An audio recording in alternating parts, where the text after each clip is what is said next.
అఖిల భారత విద్యార్థి సమైక్య ఏఐఎస్ఎఫ్ ఆధ్వర్యంలో ఈరోజు రాయదుర్గం పట్టణంలో గుమ్మగట్ట మండల కేంద్రంలో గోనబావి గ్రామం దగ్గర నిలిచిపోయినటువంటి గురుకుల బీసీ గురుకుల మహిళా గురుకుల పాఠశాలను ఈరోజు సందర్శించడం జరిగింది.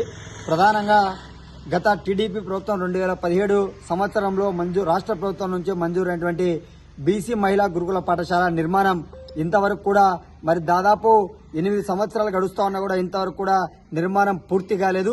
ఇవాళ బీసీ మహిళా గురుకుల పాఠశాలకు సంబంధించి ఇక్కడ నిర్మాణం అర్ధాంతరంగా 3 ఫ్లోర్లు కట్టిన తర్వాత అర్ధాంతరంగా ఆగిపోవడంతో ఇక్కడే ఈ స్థలం నుంచి పక్కనే ఉన్నటువంటి 1 కిలోమీటర్లో ఉన్నటువంటి ఒక చెనిక్కాయల గోడౌన్ లో బీసీ మహిళా గురుకుల పాఠశాలను మరి నిర్వహిస్తా ఉన్నారు. మరి తక్షణమే రాష్ట్ర ప్రభుత్వం కూడా జిల్లా కలెక్టర్ గారు, జిల్లా డీసీ గారు, స్థానిక ఎమ్మెల్యే గారు మరి స్పందించి పేద మధ్య తరగతి బడుగు బలహీన చెందినటువంటి అనంతపురం జిల్లా రాయదుర్గం పాఠం చెందినటువంటి విద్యార్థులు చాలా మంది ఈ గురుకుల పాఠశాల నిర్మాణం పూర్తయితే కొన్ని వేల మంది విద్యార్థులకు విద్యను అందించేటువంటి పరిస్థితి మరి అవకాశం ఉంటది. కావున తక్షణమే ఇవాళ కేవలం విద్యార్థులకు విద్యతో కాకోకుండా ఇవాళ కొన్ని వందల మంది నిరుద్యోగులకు ఉద్యోగ అవకాశాలు కల్పించడానికి కూడా మరి అవకాశం ఉంటది. ఇప్పటికే 3 ఫ్లోర్లు కూడా మరి నిర్మాణం చేపట్టారు. మరి 3 ఫ్లోర్ల నిర్మాణం అయిపోయిన తర్వాత అర్ధాంతరంగా నిలిచిపోవడం జరిగింది.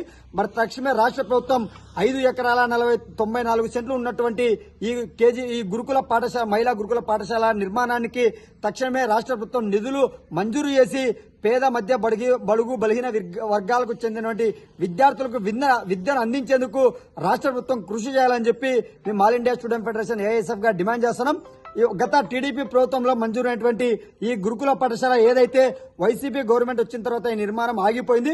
మరి 2024 సంవత్సరంలో ఇవాళ ఎన్డీఏ ప్రభుత్వంలో అధికారంలో ఉన్నటువంటి తెలుగుదేశం ప్రభుత్వం కూడా భాగ్యస్వామి ఉంది కాబట్టి మీ ప్రభుత్వంలో నిలిచిపోయినటువంటి గురుకుల పాఠశాల మంజూరైనటువంటి గురుకుల పాఠశాల నిర్మాణం తక్షణమే స్థానిక ఎమ్మెల్యే గారు స్పందించి రాష్ట్ర ప్రభుత్వం నుంచి నిధులకు ప్రయత్నించి జిల్లా కలెక్టర్ గారితో మాట్లాడి ఈ నిధులు ప్రయత్నించి ఈ జిల్లాలో ఉన్నటువంటి పేద బడుగు బలహీన చెందినటువంటి విద్యార్థుల విద్యను అందించేందుకు స్థానిక ఎమ్మెల్యే గారు కూడా కృషి చేయాలని చెప్పేసి all India student federation AISF గా స్థానిక ఎమ్మెల్యే గారిని కూడా మరి విజ్ఞప్తి చేస్తా ఉన్నాం.